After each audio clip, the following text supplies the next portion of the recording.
I have the privilege of being friends with a lot of kids and teens. It might be a perk of my job in student ministry, but it was also the case when I was working out at Camp Pioneer. When I was there, I was specifically good friends with a then 13-year-old and her 6-year-old little brother. I remember that I was working on a devotion for something, but it had the theme of peace. And as I was sitting in my cabin putting together some thoughts for the devotion, I was visited by my young friends, and I asked them to define peace for me.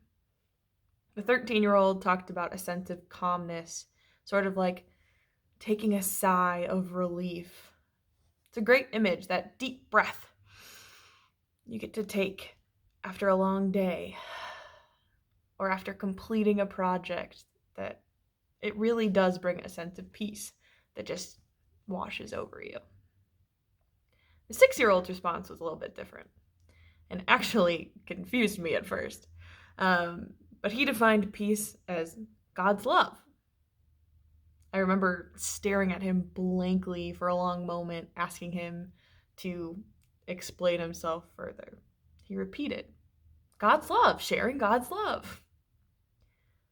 The love we receive from God truly is a definition of peace. How do we find peace?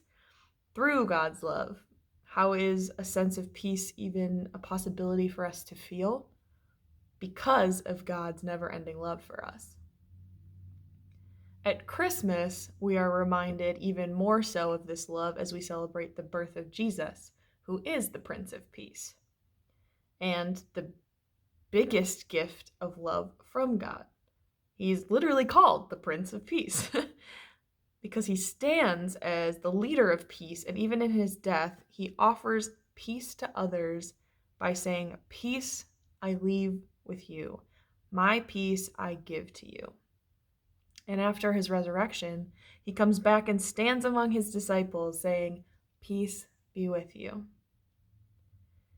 As we live in the time after Easter right now, be reminded of God's gift of love, our Prince of Peace, Jesus, who is truly the reason we're able to celebrate.